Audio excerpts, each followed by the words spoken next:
S, ಇದರ ಜೊತೆಗೆ ವಿಜೇಂದ್ರ ವಿರುದ್ಧ ಮತ್ತೊಂದು ಸಲ ವಾಗ್ದಾಳಿ ನಡೆಸಿದ್ದಾರೆ ಯತ್ನಾಳ್ ಏನು ಹೇಳಿದ್ದಾರೆ ಅನ್ನೋದನ್ನ ನೋಡ್ಕೊಂಡು ಬನ್ನಿ. ದೆಹಲಿಗೆ ಹೋಗಲಿ, ನೀವು ವಾಷಿಂಗ್ಟನ್ಗೆ ಹೋಗಲಿ, ಎಲ್ಲಿ ಬೇಕಾದಲ್ಲಿ ಹೋಗಲಿ, ಸತ್ಯನೇ. ನೀವು ಮಾಧ್ಯಮದವರು ಎಂಥವ್ರು ಸ್ಟೇಟ್ಮೆಂಟ್ ತೊಗೋಬೇಕು ಗುರ್ತತೇನು? ಸಮಾಜನಾಗ ಒಳ್ಳೆ ರಾಜಕಾರಣಿಗಳು ಲೋಫರ್ಸು ಕಿಸೆ ಕತ್ತರಿಸೋರು ಅವ್ರು ಬೇಕಾದ್ರೆ ಅವರಪ್ಪನ ತಗೋರಿಲ್ಲ, ಬೇಕಾದ್ರೆ ನನ್ನ ಮಗ ಪ್ರಾಣ ಕೊಡಲಿಕ್ಕೆ ತಯಾರದಾನ, ನನ್ನ ಮಗ ಹಂಗದಾನ ಅಂತ ಹೇಳಕತ್ತಿ ಅದವ್ರಿಗೆ ಬಿಡ್ರಿ. ಲೋಫರ್ಗಳಿದೆಲ್ಲ ಮಾಧ್ಯಮಗಳು ತೊಗೊಂಡ್ರೆ ನಿಮ್ಮದು ಗೌರವ ಕಡಿಮೆ ಆಗ್ಲಕತ್ತೈತಿ. ಮತ್ತು ಅವ್ರ ಅಪ್ಪನ ಡೂಪ್ಲಿಕೇಟ್ ಸಹಿ ಮಾಡಿದವ್ರಿಗೆ ನೀವು ಭಾಳ ಸಾಜೂಗ ಅನ್ಬೇಕಾ ಅಥವಾ ದೇಶಕ್ಕಂತ ಅಪ್ರತಿಮ ನಾಯಕ ಅನ್ಬೇಕಾ? ಏನು ನೀವೇ ಹೇಳ್ರಿ ನಾಲಾಯಕನ್. ಮತ್ತು ನಿಮ್ಮ ಅಪ್ಪನ ಸಹಿ ಮಾಡಿ ನೀವು ಮುಖ್ಯಮಂತ್ರಿ ಇದ್ದಾಗ ಏನೇನು ಮಾಡಿರಿ ಅನ್ನೋದು ಹರಿಪ್ರಸಾದ್ ಕಾಂಗ್ರೆಸ್ನವ್ರು ಹೇಳ್ಯಾರಲ್ಲ. ತನಿಖೆ ಮಾಡಿರಿ ಕಾಂಗ್ರೆಸ್ನವ್ರು. ನಿಮಗೆ ತಾಕತ್ತಿತ್ತು ಅಂದ್ರೆ ಇಲೆಕ್ಷನ್ ನಾವು ನಮ್ಮ ಟೀಮ್ನವ್ರು ಸಿದ್ಧ ಆಗಿದ್ದೀವಿ, ನಾವು ಅಭ್ಯರ್ಥಿಗಳನ್ನು ಹಾಕ್ತೀವಿ. ನೀವೇ ಅಭ್ಯರ್ಥಿನ ಅಥವಾ ಜಾರಕಿಹೊಳಿ? ಅದು ಯಾವತ್ತು ನಾವು ನಮ್ಮ ಕಮಿಟಿ, ನಮ್ಮದು ಒಂದು ಕೋರ್ ಕಮಿಟಿ ಐತಿ, ಅಲ್ಲಿ ನಿರ್ಣಯ ಮಾಡ್ತೀವಿ. ಈಗ ಅಧ್ಯಕ್ಷರ ಚುನಾವಣೆ ಆಗುತ್ತೆ ಸರ್ ಕರ್ನಾಟಕದೊಳಗೆ? ನಾವು ಅಂತೂ ಸಿದ್ಧ. ಹೈಕಮಾಂಡ್ ಮಧ್ಯಸ್ಥಿಕೆ ವಹಿಸಿ ವಿಜೇಂದ್ರಗೆ ಜಯ ಅಂದೇ ಅಲ್ಲಕತ್ತೀರಿ, ಮತ್ತು ಚಿಂತಿರು ಭಾಳ ಮಾಡಕತ್ತೀರಿ. ನಾವು ಮುಗಿಸ್ಬೇಕಂದ್ರೆ ಅದು ಆಗೋದಿಲ್ಲ.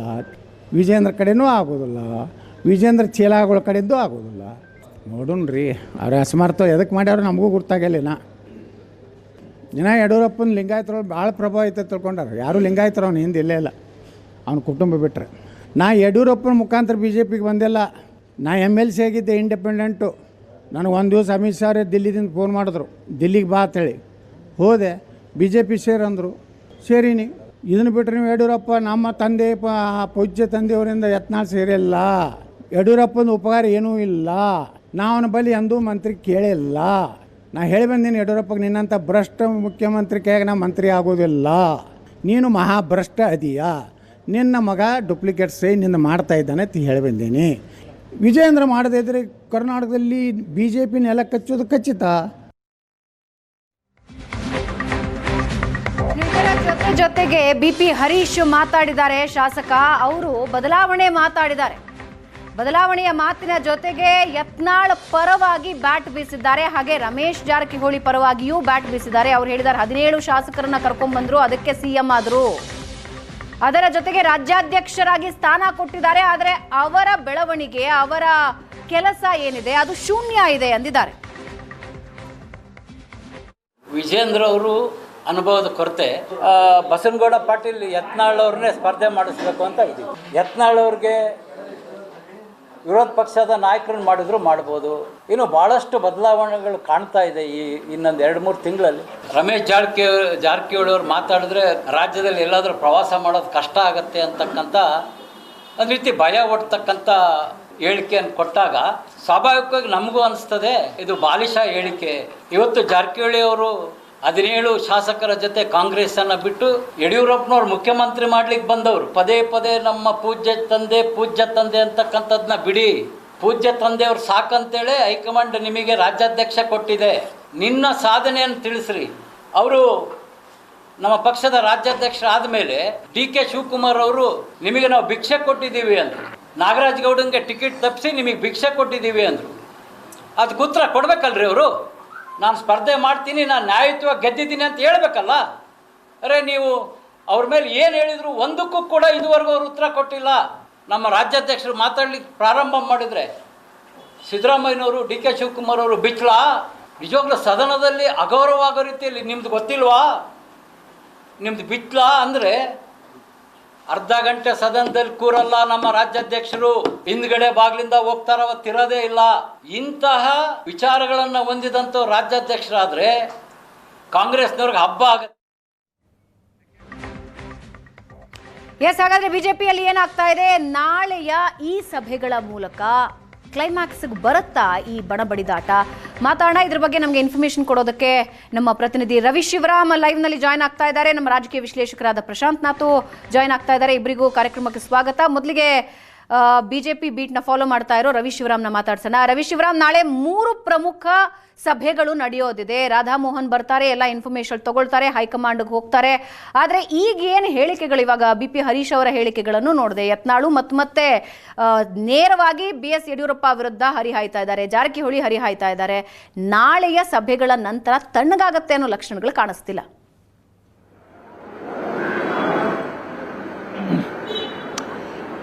ಭಾವನಾ, ನಾಳೆಗೆ ನಿಜವಾಗ್ಲೂ ಕೂಡ ರಾಜ್ಯ ಬಿಜೆಪಿಗೆ ಒಂದು ರೀತಿಯ ಕ್ಲೈಮ್ಯಾಕ್ಸ್ ದಿನ ಅಂತ ಹೇಳಬಹುದು. ಯಾಕಂದ್ರೆ ಕಳೆದ ಸುಮಾರು 3-4 ತಿಂಗಳುಗಳಿಂದ ಯತ್ನಾಳ್ ಮಾತಾಡ್ತಾ ಇದ್ರು, ನಿರಂತರವಾಗಿ ಇವತ್ತಿನವರೆಗೂ ಮಾತನಾಡ್ತಾ ಇದ್ದಾರೆ. ಆದ್ರೆ ಯಾವಾಗ ಅವ್ರದ್ದೊಂದು ರೀತಿ ತಂಡವಾಗಿ ರೂಪುಗೊಳ್ತು, ಅದಕ್ಕೆ ರಮೇಶ್ ಜಾರಕಿಹೊಳಿ ಸೇರಿದಂತೆ BP ಹರೀಶ್ ಆದಿಯಾಗಿ ಸುಮಾರು 13-14 ಜನ ಆ ಟೀಮ್ ಅನ್ನ ಸೇರಿದ್ರು. ಆ ಸಂದರ್ಭದಲ್ಲಿ ವಿಜಯೇಂದ್ರ ಅವರನ್ನ ಕೆಳಗಿಳಿಸುವುದೇ ನಮ್ಮ ಉದ್ದೇಶ ಅಂತ ಆರಂಭಗೊಂಡಂತ ಅವರ ಹೋರಾಟ ನಂತರದಲ್ಲಿ ವಕ್ಫ್ ವಿಚಾರಕ್ಕೆ ಬಂತು. ಅದಾದ ಬಳಿಕ ದೆಹಲಿಗೆ ಹೋಗಿ ಬಂದ್ರು. ದೆಹಲಿಗೆ ಹೋಗಿ ಬಂದ ನಂತರದಲ್ಲಿ ಮೊನ್ನೆ ರಮೇಶ್ ಜಾರಕಿಹೊಳಿ ಅವರು ನೇರವಾಗಿ ಹೇಳಿದ್ರು, ವಿಜಯೇಂದ್ರ ಅವರನ್ನು ಕೆಳಗಿಳಿಸುವುದೇ ನಮ್ಮ ಮೂಲ ಅಜೆಂಡಾ ಹೇಳುವಂತ ಸ್ಟೇಟ್ಮೆಂಟ್ ಅನ್ನ ಮಾಡಿದ್ರು. ಆದ್ರೆ ಇದನ್ನ ಹೈಕಮಾಂಡ್ ಯಾಕೆ ಗಮನಿಸ್ತಾ ಇಲ್ಲ ಹೇಳುವಂತ ಪ್ರಶ್ನೆಗಳನ್ನ ವಿಜಯೇಂದ್ರ ಕಡೆಯವರು ಮಾಡ್ತಾ ಇದ್ರು. ಸ್ವತಃ ಯಡಿಯೂರಪ್ಪನವರು ಮೊನ್ನೆ ಸಭೆಯಲ್ಲಿ ಹೇಳ್ತಾ ಇದ್ರು, ಕೆಲವೊಂದಿಷ್ಟು ಜನ ಮಾತನಾಡ್ತಾ ಇದ್ದಾರೆ, ಅದಕ್ಕೆ ತಲೆ ಕೆಡಿಸ್ಕೋಬೇಡಿ, ಅವ್ರ ಮೇಲೆ ಕ್ರಮ ಆಗತ್ತೆ, ಶಿಸ್ತು ಕ್ರಮ ತೆಗೆದುಕೊಳ್ತಾರೆ ಹೇಳುವಂತಹ ಮಾತುಗಳನ್ನು ಹೇಳಿ ಮಾಜಿ ಶಾಸಕರುಗಳಿಗೆ ಒಂದು ರೀತಿಯ ಆ ಒಂದು ಸಭೆಯಲ್ಲಿ ತಮ್ಮ ಅಭಿಪ್ರಾಯವನ್ನು ಯಡಿಯೂರಪ್ಪನವರು ಮಂಡಿಸಿದ್ರು. ಆದ್ರೆ ಈಗ ನಾಳೆ ಪ್ರಮುಖವಾಗಿ ಬಿಜೆಪಿ ಉಸ್ತುವಾರಿಯಾಗಿರುವಂತಹ ರಾಧಾಮೋಹನ್ ಅಗರ್ವಾಲ್ ಇರಬಹುದು, ಹಾಗೇನೆ ರಾಜ್ಯಾಧ್ಯಕ್ಷರ ಆಯ್ಕೆ ಪ್ರಕ್ರಿಯೆಯಲ್ಲಿ ಸಹ ಉಸ್ತುವಾರಿಯಾಗಿರುವಂತಹ ರಾಧಾಕೃಷ್ಣ ಇರಬಹುದು, ಬಿಜೆಪಿಯ ಸಹ ಉಸ್ತುವಾರಿ ಸುಧಾಕರ್ ರೆಡ್ಡಿ, ಈ ಮೂವರು ಕೂಡ ಬೆಂಗಳೂರಿಗೆ ಬರ್ತಾ ಇದ್ದಾರೆ. ನಾಳೆ ಪ್ರಮುಖವಾಗಿ 3 ಸಭೆಯನ್ನು ನಿಗದಿ ಮಾಡಲಾಗಿದೆ. ಭಾವನಾ, ಒಂದು ಶಾಸಕರು ಸಂಸದರ ಸಭೆ ಇರಬಹುದು, ಅದೇ ರೀತಿ ಜಿಲ್ಲಾಧ್ಯಕ್ಷರ ಸಭೆ ಇರಬಹುದು, ಪದಾಧಿಕಾರಿಗಳ ಸಭೆಯನ್ನು ಕರೆಯಲಾಗಿದೆ. ಆ ಸಭೆಯಲ್ಲಿ ಸ್ವತಃ ವಿಜಯೇಂದ್ರ ಅವರೇ ಹೇಳದಂತೆ ಆ ಸಭೆಯಲ್ಲಿ ರಾಜ್ಯಾಧ್ಯಕ್ಷರ ವಿಷಯ ಚರ್ಚೆ ಆಗುತ್ತೆ ಎನ್ನುವಂತ ಮಾಹಿತಿಯನ್ನು ವಿಜಯೇಂದ್ರ ಹೇಳ್ತಾ ಇದ್ದಾರೆ. ಪ್ರಮುಖವಾಗಿ ಶಾಸಕರುಗಳ ಅಭಿಪ್ರಾಯವನ್ನು ಸಂಗ್ರಹ ಮಾಡಿಯೇ ಕಳೆದ 1.5 ವರ್ಷಗಳ ಹಿಂದೆ ಅವತ್ತು ಭಾವನಾ ವಿನೋದ್ ತಾವಡೆ ಬಂದಿದ್ರು.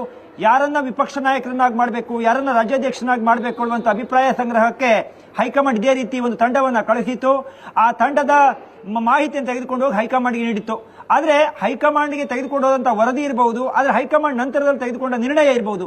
ಇದು ಯಾವುದೂ ಕೂಡ ತೆಗೆದುಕೊಂಡಂತ ಇಲ್ಲಿಯ ವರದಿಗೂ ಮತ್ತು ನಿರ್ಣಯಕ್ಕೂ ಬಹಳ ವ್ಯತ್ಯಾಸಗಳಿದ್ವು. ಯಾಕೆಂದ್ರೆ ಅವತ್ತು ಶಾಸಕರುಗಳೆಲ್ಲ ಸೇರಿದಂತ ಸಂದರ್ಭದಲ್ಲಿ ಬಹುತೇಕರು ಯಾರು ವಿಜಯೇಂದ್ರ ಅವರ ಹೆಸರನ್ನು ಹೇಳಿರಲಿಲ್ಲ.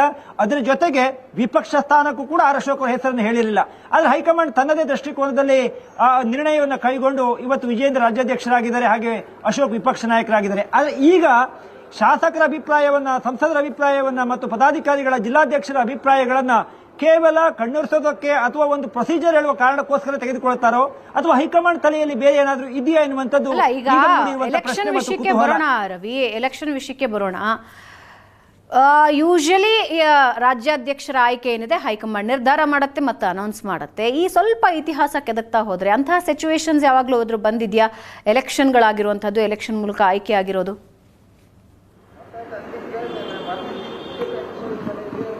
ಆ ಭಾವನಾ, ಆ ರೀತಿಯ ಪ್ರಕ್ರಿಯೆಗಳು ಇಲ್ಲಿಯ ತನಕ ಆಗಿಲ್ಲ. ಅದು ಅನಂತಕುಮಾರ್ ಅವರು ರಾಜ್ಯಾಧ್ಯಕ್ಷ ಆಗುವ ಸಂದರ್ಭದಲ್ಲಿ ಆಗಲೂ ಕೂಡ ಯಡಿಯೂರಪ್ಪನವರ ವಿರೋಧ ಇತ್ತು ಹೇಳುವುದನ್ನು ನಾವು ಕೇಳಿದ್ದೇವೆ. ಆ ಸಂದರ್ಭದಲ್ಲಿ ಯಡಿಯೂರಪ್ಪನವರು ಕೂಡ ಆಕಾಂಕ್ಷಿ ಆಗಿದ್ರು, ಈಶ್ವರಪ್ಪನವರು ಕೂಡ ಆಕಾಂಕ್ಷಿ ಆಗಿದ್ರು. ಆದರೆ ಹೈಕಮಾಂಡ್ ಮಧ್ಯಪ್ರವೇಶವನ್ನು ಮಾಡಿ ಚುನಾವಣಾ ಪ್ರಕ್ರಿಯೆಯನ್ನು ಮುಗಿಸಿತ್ತು. ಆದರೆ ನೇರವಾಗಿ ಈ ರೀತಿ ಇಬ್ಬಿಬ್ಬರು ಸ್ಪರ್ಧೆಯನ್ನ ಮಾಡಿ ಆ ಚುನಾವಣೆ ನಡೆಸಿದ್ದು ಇಲ್ಲ. ಹೀಗಾಗಿ ಈ ಬಾರಿ ವಿಜಯೇಂದ್ರ ಅವರು ಸ್ಪರ್ಧೆಯನ್ನ ಮಾಡಿದ್ರೆ ನಾನು ಕೂಡ ಸ್ಪರ್ಧೆ ಮಾಡ್ತೀನಿ, ಅವರನ್ನು ಬದಲಾವಣೆ ಮಾಡಬೇಕು ಅನ್ನುವಂತ ಒಂದು ಮಾತುಗಳನ್ನೇನು ಬಹಿರಂಗವಾಗಿ ಯತ್ನಾಳ್ ಅವರು ಹೇಳ್ತಾ ಇದ್ದಾರೆ. ಹೀಗಾಗಿ ಇದಕ್ಕೆ ಹೈಕಮಾಂಡ್ ಒಪ್ಪಿಗೆಯನ್ನ ಕೊಡುವಂತ ಆ ರೀತಿಯ ಸಾಧ್ಯತೆಗಳು ತೀರಾ ಕಡಿಮೆ ಇದಾವೆ. ಇದ್ಯಾವುದು ಆಗಬಾರದು ಎನ್ನುವ ಕಾರಣಕ್ಕಾಗಿಯೇ ನಾಳೆ ಬಹುಶಃ ಹೈಕಮಾಂಡ್ ಪ್ರತಿನಿಧಿಗಳನ್ನ ಕಳಿಸ್ತಾ ಇದೆ. ಶಾಸಕರ ಅಭಿಪ್ರಾಯ ಏನಿದೆ ಹೇಳುವುದನ್ನು ತಿಳಿಯುವಂತ ಪ್ರಯತ್ನವನ್ನ ಮಾಡ್ತಾ ಇದೆ. ಪ್ರಮುಖವಾಗಿ ಶಾಸಕರುಗಳ ಅಭಿಪ್ರಾಯಗಳು ಏನೇ ಇದ್ರೂ ಕೂಡ ಹೈಕಮಾಂಡ್ಗೆ ಈಗಾಗಲೇ ಹೋಗಿರುವಂತಹ ವರದಿ ಮತ್ತು ರಾಜ್ಯದ ಬಿಜೆಪಿಯಲ್ಲಾಗಿರುವ ಸಂಘಟನೆಯ ವಿಚಾರಗಳು ಮತ್ತು ಭಿನ್ನಮತ ಇದೆಲ್ಲವನ್ನ ಪರಿಗಣಿಸಿ ಅಮಿತ್ ಶಾ ಮತ್ತು ನರೇಂದ್ರ ಮೋದಿ ಅವರು ಯಾವ ತೀರ್ಮಾನವನ್ನು ತೆಗೆದುಕೊಳ್ತಾರೆ ಅನ್ನುವಂಥದ್ದು ಬಹಳ ಮುಖ್ಯ ಆಗತ್ತೆ ಇಲ್ಲಿ. ಯಾಕೆಂದ್ರೆ ನಾನು ಆರಂಭದಲ್ಲಿ ಹೇಳಿದೆ, ಶಾಸಕರು ಕೊಟ್ಟ ಅಭಿಪ್ರಾಯವೇ ಅವತ್ತು ನಿರ್ಣಯವಾಗಿ ಆಗಿದ್ದಿದ್ರೆ ಇವತ್ತು ವಿಜಯೇಂದ್ರ ಅವರು ರಾಜ್ಯಾಧ್ಯಕ್ಷ ಆಗ್ತಾ ಇರಲಿಲ್ಲ, ಆರ್ ಅಶೋಕ್ ಅವರು ಕೂಡ ಆಗ್ತಾ ಇರಲಿಲ್ವೇನೋ.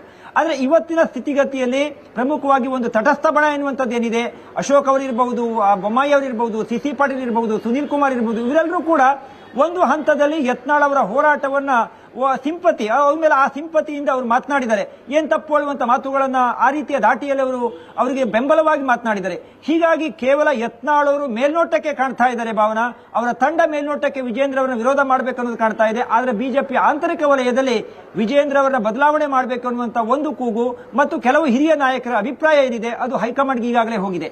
ಈ ಕಾರಣಕ್ಕಾಗಿ ಹೈಕಮಾಂಡ್ ಯಾವ ನಿರ್ಣಯವನ್ನ ಮಾಡುತ್ತೆ, ಶಾಸಕರುಗಳ ನಾಳೆ ಕೋರ್ ಕಮಿಟಿ ಸಭೆ ಇದೆ, ಆ ಕೋರ್ ಕಮಿಟಿ ಸಭೆಯಲ್ಲಿಯೂ ಕೂಡ ಅನೇಕ ವಿಚಾರಗಳ ಬಗ್ಗೆ ಚರ್ಚೆ ಆಗುತ್ತೆ. ಹೀಗಾಗಿ ನಾಳೆ ಸಭೆ ಒಂದು ರೀತಿ ಕ್ಲೈಮ್ಯಾಕ್ಸ್ ಆಗಿರುತ್ತೆ. ಇಲ್ಲಿ ಕೊಡುವಂತ ಅಭಿಪ್ರಾಯವನ್ನು ಹೈಕಮಾಂಡ್ ತೆಗೆದುಕೊಂಡು ಹೋಗಿ ಪ್ರತಿನಿಧಿಗಳು ಆ ವಿಚಾರವನ್ನು ಮುಟ್ಟಿಸ್ತಾರೆ. ಭಾವನಾ, ರೈಟ್ ರವಿ, ಧನ್ಯವಾದ ನಿಮ್ಮೆಲ್ಲ ಮಾಹಿತಿಗೆ.